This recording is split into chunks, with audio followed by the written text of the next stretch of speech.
آئیے ہم دیکھتے ہیں کہ ناف کے نیچے نماز میں قیام میں ہاتھ باندھنے کی کیا دلیلیں ہیں اور اس سلسلے میں کیا تحقیق علماء نے پیش کی ہے۔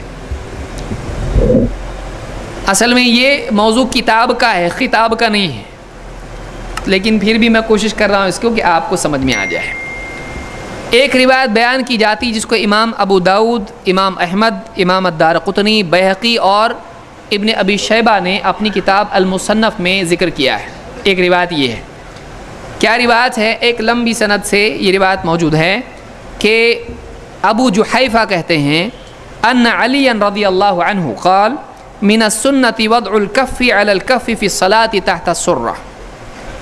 سنت میں سے یہ بات بھی ہے، یہ بھی سنت ہے کہ ایک آدمی اپنے دائیں کف کو کف کے اوپر یہ کف ہے، ہتھیلی کو اس کے اوپر ناف کے نیچے نماز میں باندھے۔ یہ کیا ہے؟ یہ سنت ہے کہ ہتھیلی کو اس طرح سے ہتھیلی کی پشت پر ایک آدمی ناف کے نیچے باندھے۔ یہ حدیث سنن ابی داؤد میں ہے اور یہ مسند احمد میں ہے، ابن ابی شیبہ کی المصنف میں ہے، بیہقی میں، دارقطنی میں ہے۔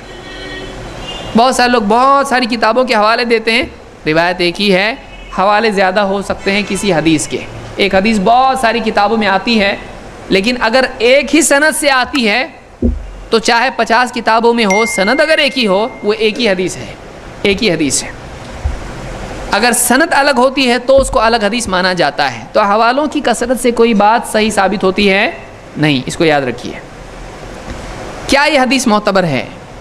اس سے یہ بات معلوم ہو رہی ہے کہ سنت میں سے یہ بات ہے کہ ہتھیلی کو ہتھیلی پر ناف کے نیچے رکھنا چاہیے نماز میں، تو مسئلہ ثابت ہو جاتا ہے کہ ناف کے نیچے ہاتھ باندھنا چاہیے۔ اور بولنے والا کون؟ علی رضی اللہ تعالیٰ عنہ، خلفائے راشدین میں سے اور بہت ابتدا میں مسلمان ہونے والوں میں سے۔ تو کیا یہ بات ثابت ہوئی؟ دیکھیے، یہ بات اگر کوئی کہتا ہے یہ بات ثابت نہیں ہے، صحیح نہیں ہے، لوگ بولتے دیکھو یہ حضرت علی کی بات نہیں مانتے ہیں۔ دیکھیے، ہم یہ نہیں کہہ رہے ہیں کہ حضرت علی کی بات ہم نہیں مانتے ہیں، ہم یہ کہہ رہے ہیں کہ یہ حضرت علی کی بات ہے، یہ ہم کب مانیں گے؟ جب معتبر ذریعوں سے یہ بات ہم تک پہنچے۔ ایک ایسا آدمی جو معتبر نہ ہو، آپ سے آ کے خبر اگر بیان کرتا ہے کہ اللہ کے نبی صلی اللہ علیہ وسلم نے ایسا کیا، آپ کہیں ہم اس کو تسلیم نہیں کرتے ہیں، بولتا ہے دیکھو نبی کی بات نہیں مانتے ہیں۔ ہم کہتے ہیں یہ نہیں کہ نبی کی بات نہیں مانتے ہیں، نبی کی بات کچھ بھی ہو، ہماری خواہش کے خلاف ہم مانتے ہیں، لیکن تم جو کہہ رہے ہو وہ بات نبی کی ہے، یہ ہم نہیں مانتے ہیں۔ کیوں؟ پہنچانے والا معتبر نہیں ہے۔ اگر واقعی سچا آدمی، معتبر آدمی، یادداشت والا آدمی پہنچائے، ہم مانیں گے۔ کیا یہ روایت معتبر ہے یا نہیں؟ اس روایت کی سند میں دو مسئلے ہیں۔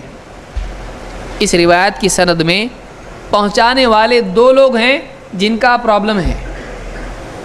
پہلا راوی ہے عبد الرحمن ابن اسحاق الواسطی الکوفی۔ اس راوی کا نام کیا ہے؟ اس حدیث کو پہنچانے والوں میں سے ایک راوی، اس کا نام ہے عبد الرحمن ابن اسحاق الواسطی الکوفی ابو شیبہ۔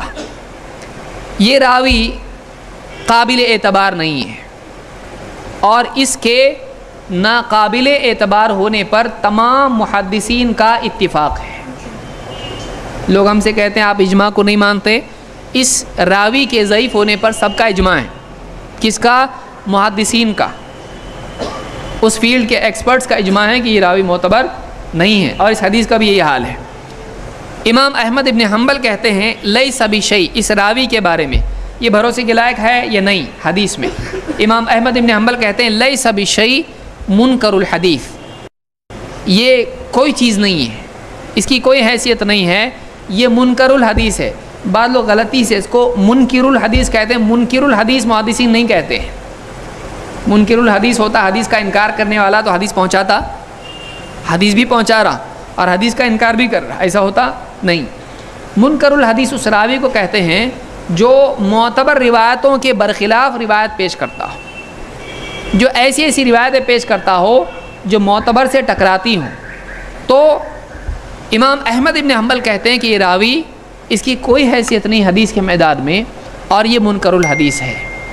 بعض لوگوں نے ابھی نئی باتیں شروع کی ہیں کہ سوالات ابی داؤد میں، مجھ کو احمد نگر سے ایک فون آیا، کہا کہ سوالات ابی داؤد میں امام احمد نے کہا ہے، اس کے مقدمے میں ہے کہ امام احمد نے اپنے اس قول سے رجوع کیا ہے، کوئی رجوع نہیں کیا ہے، اس میں انہوں نے یہی بات کہی ہے، لیس بشیء منکر الحدیث۔ امام احمد نے اپنے قول سے رجوع نہیں کیا، اور سارے محدثین یہی قول ان کا ذکر کرتے آئے ہیں۔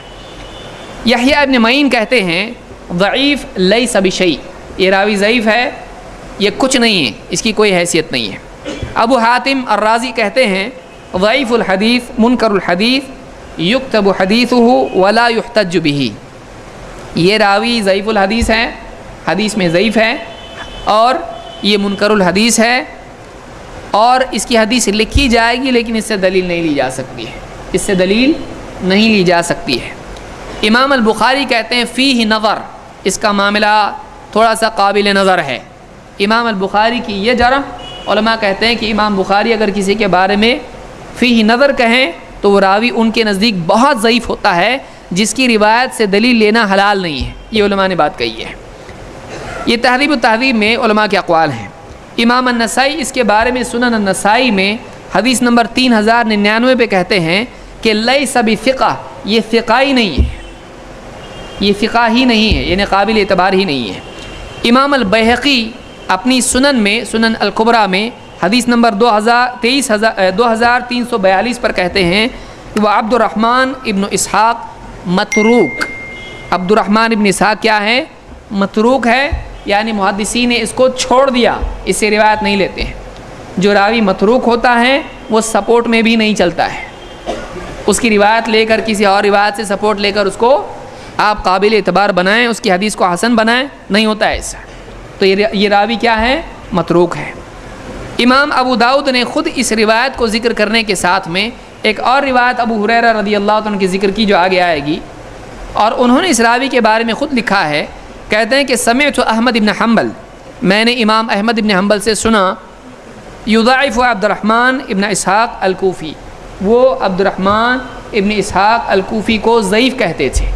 امام احمد ابن حنبل نے خود اس راوی کو ضعیف کہا ہے، جس کو امام ابو داؤد نے اپنی سنن میں نقل کیا ہے۔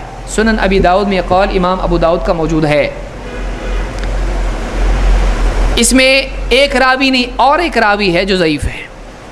اس میں دوسرا ایک راوی ہے زیاد ابن زید السوائی، زیاد ابن زید السوائی۔ اس راوی کے بارے میں ابو حاتم الرازی کا قول ابن حجر نے تہذیب التہذیب میں ذکر کیا، وہ کہتے ہیں کہ یہ راوی مجہول ہے، مجہول ہے، یہ بھروسے کے لائق ہے یا نہیں معلوم نہیں، اس کا قابل اعتبار ہونا ثابت نہیں ہے، اس کے حالات ہم جانتے نہیں ہیں کہ یہ معتبر ہے یا نہیں، تو جو معتبر ہے یا نہیں معلوم نہیں ہو وہ معتبر کے حکم میں آ سکتا ہے نہیں، جب تک کہ معتبر نہ ہو اس سے دلیل نہیں لے سکتے ہیں۔ تو یہ معتبر ہے، ثابت نہیں ہوا، تو اس سے دلیل لے سکتے ہیں نہیں، تو کہتے ہیں امام ابو حاتم کا کہنا ہے کہ یہ مجہول ہے۔ اسی طرح سے امام الذہبی اپنی کتاب میزان الاعتدال میں کہتے ہیں مجہول، یہ بھروسے کے لائق ہے یا نہیں، یہ پروڈ نہیں ہے، ثابت نہیں ہے۔ اسی طرح سے ابن حجر نے تقریب التہذیب میں کہا کہ یہ راوی مجہول ہے۔ تو اسماء الرجال جو راویوں کے بارے میں تحقیق کا ایک فیلڈ ہے، اس کے ماہر علماء نے کہا ہے کہ اس راوی کے معتبر ہونے کا کوئی ثبوت نہیں ہے، تو اس سند میں دو راوی ہوئے، عبد الرحمن ابن اسحاق اور زیاد ابن زید السوائی، یہ دونوں راوی قابل اعتبار نہیں ہے، عبد الرحمن تو ضعیف ہے اور یہ مجہول ہے، اس لیے یہ روایت قابل اعتبار نہیں ہے۔